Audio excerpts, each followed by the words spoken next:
Praise the lord. దేవుడు చేసేటువంటి ప్రమాణాలు అత్యద్భుతంగా ఉంటాయి. దేవుడు చేసేటువంటి నిబంధన మానవుడికి అగోచరము కానటువంటి అంశాన్ని కూడా ఇది అసాధ్యం కాదు అనుకుంటాం, కానీ సుసాధ్యం చేసేటువంటి దేవుడు మన దేవుడు. గత ఎపిసోడ్ లో అబ్రహాము బాధపడతా ఉన్నప్పుడు, భయపడతా ఉన్నప్పుడు ఆయన భయాన్ని తీసేసినటువంటి దేవుడు తన కుమారుడి గురించి వాగ్దానం చేశాడు. అబ్రహాం జంకుతా ఉన్నాడు, అయ్యా నా తరువాత నా ఇంట్లో పనిచేసేటువంటి ఎలియాజరే కదా అన్నప్పుడు, కాదు, నీకు పుట్టబోయేటువంటి బిడ్డ నీకు కుమారుడు కాబోతున్నాడని ఆయన కన్ఫర్మ్ చేశాడు. అలా దేవుడు అబ్రహాముతో మాట్లాడుతూ కేవలం కుమారుడి విషయం మాత్రమే కాదు, నీ యొక్క భూమి కూడా నీవు స్వతంత్రించుకుంటావు, ఈ భూమి నీది, నీవు ఉండేటువంటి ఈ భూమి నీది అనేటువంటి విషయాన్ని దేవుడు ఎంతో స్పష్టంగా తెలియజేసినట్లుగా మనం చూస్తాం. యేసుక్రీస్తు ప్రభువారు ఈ భూమి మీదకి రావడం కోసం అబ్రహాముని దేవుడు ఎన్నుకుంటే, యేసుక్రీస్తు ప్రభువారి యొక్క 1000 ఏళ్ల పరిపాలన ద్వారా ఈ భూ ప్రపంచాన్ని అంతా ఏలడం కోసం దేవుడు యేసుక్రీస్తు ప్రభువారి ద్వారా పరిపాలించడానికి ఏర్పాటు చేసుకుంది ఇజ్రాయెల్ దేశం.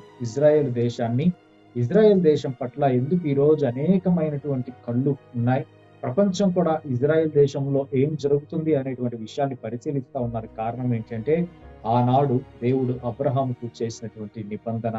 యేసుక్రీస్తు ప్రభువారు రెండో రాకడ ద్వారా తిరిగి వస్తారని, ఈ 1000 ఏళ్ల పరిపాలనలో ఆయన ఇజ్రాయెల్ దేశంలో ఉన్నటువంటి యెరూషలేముని కేంద్రీకృతం చేసుకొని పరిపాలిస్తారు అనేటువంటి విషయాన్ని ఆనాడే దేవుడు ఎంతో స్పష్టంగా తెలియజేశాడు.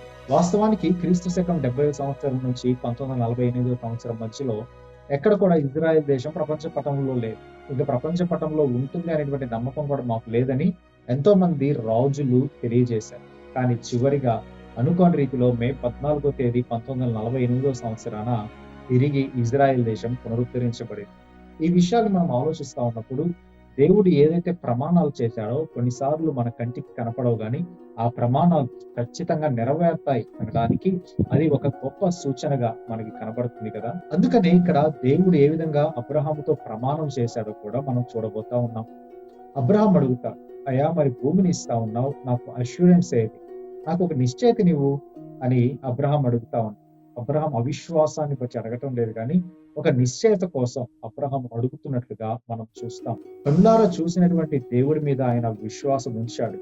అయితే కొన్నిసార్లు మానవులముగా బలహీనముగా ఉన్నప్పుడు మనం కూడా కొన్నిసార్లు నిశ్చయతని అడుగుతూ ఉంటాం, కానీ దేవుడు నిశ్చయతని ఇవ్వకుండా ఉండేటువంటి దేవుడు కాదు.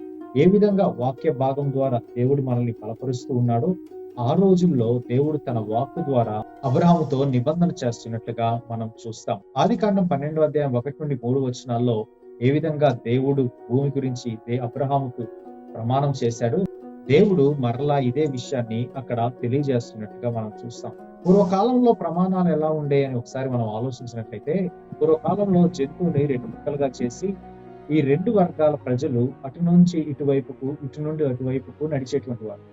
ఈ విధంగా నడవడం ద్వారా అటు ఒకవేళ ఈ ప్రమాణాల నుండి మనం ఏమన్నా తప్పిపోతే మనము కూడా ఈ విధంగా ఖండాలుగా నరికించబడతాము అనేటువంటిది వారి మధ్యలో ఉన్నటువంటి ప్రమాణం.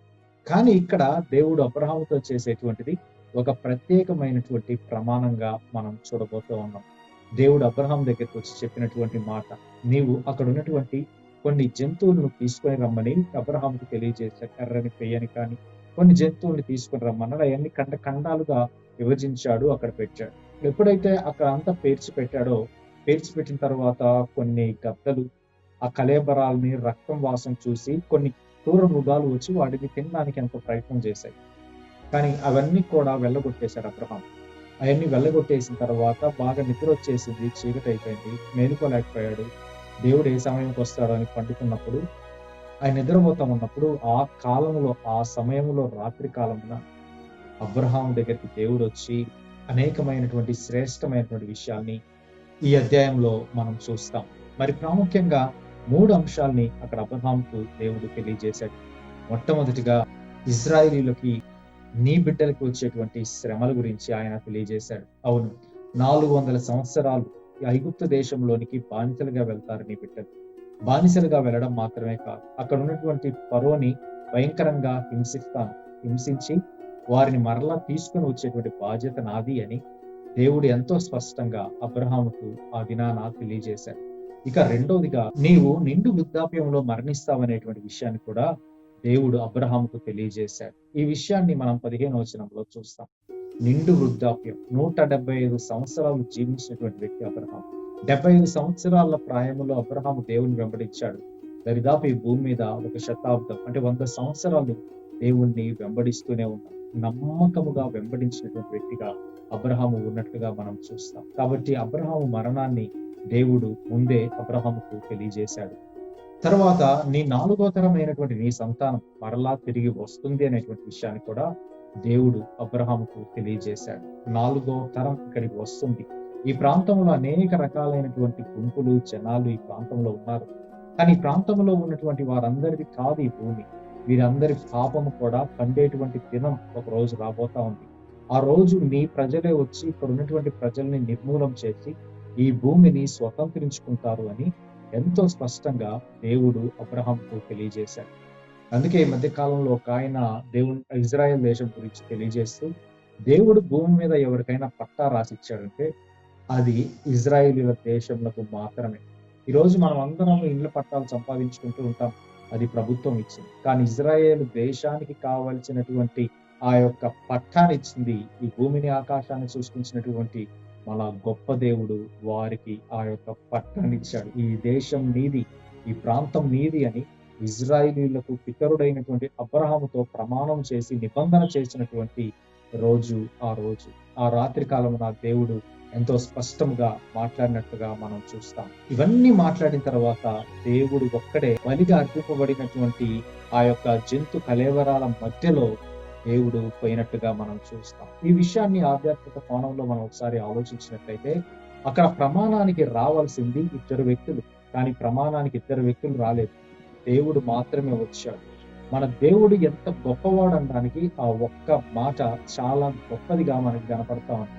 ఆయన ప్రమాణం చేసినప్పుడు దేవుడు తన ప్రమాణాన్ని నిలవబెట్టుకోవడానికి తానే సాక్షిగా ఉన్నాడు అనేటువంటిది మనము మర్చిపోకూడదు. అందుకే నిబంధన చేసేది ఆయనే, ఆ నిబంధనని నిలవబెట్టుకునేటువంటిది కూడా ఆయనే. అందుకే ఇక్కడ మనకి ఎంతో స్పష్టంగా కనపడుతుంది, దేవుని హృదయం ఏంటో అర్థమవుతుంది, దేవుని ప్రేమ ఏంటో అర్థమవుతుంది. ఈరోజు దేవుని ప్రేమని, దేవుని హృదయాన్ని మరి వెతికేటువంటి వ్యక్తులముగా మనం ఉన్నామా?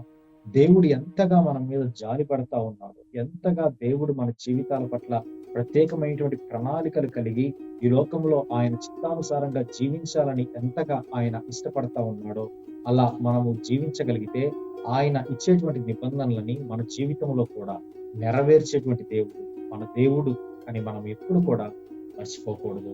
కాబట్టి ఈ యొక్క అధ్యాయం ద్వారా మరి అనేకమైన శ్రేష్టమైనటువంటి దేవుడు రెండోసారి ఇచ్చినటువంటి నిబంధనని మనం చూసాం. మరి ఒక ఎపిసోడ్ లో అనేకమైన శ్రేష్టమైన ఆత్మీయ సంగతుల్ని మనం నేర్చుకోబోతూ ఉన్నాం. కాబట్టి ఈ యొక్క బైబుల్ నాలెడ్జ్ అనేటువంటి ఈ యొక్క కంటిన్యూస్ ఎపిసోడ్స్ ని మీ స్నేహితులకి, మీ యొక్క బంధువులకి మీరు షేర్ చేయండి. తద్వారా బైబిల్ యొక్క జ్ఞానాన్ని పొందుకోవాలని, మరి అనేకమైనటువంటి లోకములు అబద్ధ బోధకులు, అబద్ధ ప్రవక్తలు వచ్చున్నారు. మరి వాటిల్లో నుండి బయటపడి బైబిల్ని ఉన్నది ఉన్నట్టుగా అర్థం చేసుకోవాల్సిందిగా మనస్ఫూర్తిగా కోరుకుంటా ఉన్నాం. Thank you very much. God bless you.